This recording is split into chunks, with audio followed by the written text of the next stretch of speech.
Pas takimit të dytë që pata me kryetarin e Partisë Demokratike të Kosovës Bedri Hamzën, më është kumtuar nga një qëndrim i kryesisë së tyre se ata tashmë konsiderojnë se presidenti nga java e ardhshme duhet të vijë nga PDK-ja. Nisur nga ky qëndrim, unë mendoj se kandidati mund të vijë nga cili do subjekt, qoftë nga PDK-ja, nga LDK-ja apo lëvizja vetëvendosje. Por në fund, zgjedhjen për president nuk e garanton përkatësia partijake, por vota në kuvend.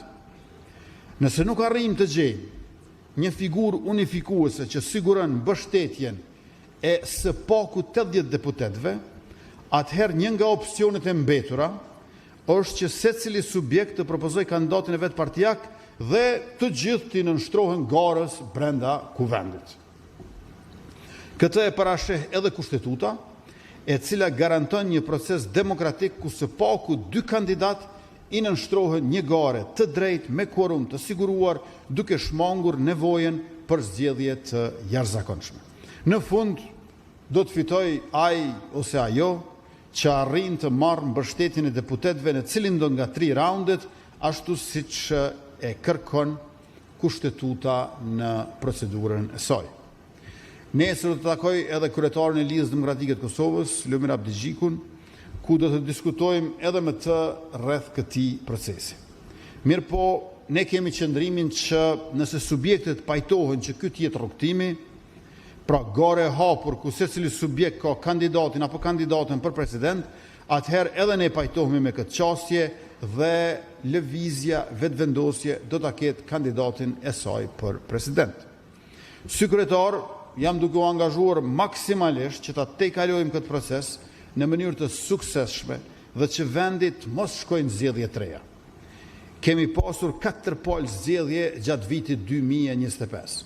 E filluam me zgjedhje të rregullta parlamentare, e përmbyllëm me zgjedhje të parakohshme parlamentare, e midis tyre i kishim 2 raundet e zgjedhjeve lokale. Dhe viti 2026 në cilën kemi hyrë tani, duhet na pres me punë, me stabilitet institucional dhe me rezultate konkrete për qytetarët, jo me fushata elektorale. Për zgjedhjen e presidentit nevojiten 80 vota. Dhe rrjedhimisht është e domosdoshme bashkëpunimi dhe konstruktiviteti nga opozita. Ky proces mund të realizohet qoftë përmes zgjedhjes me një figurë unifikuese, siç do të ishte kandidati Jashari, apo edhe përmes një gare të drejtë dhe demokratike ndërmjet kandidatëve të propozuar nga subjektet politike sipas procedurës kushtetuese. Ne, si lëvizje vetëvendosje, jemi sepse duhet të jemi të gatshëm për të dyja opsionet.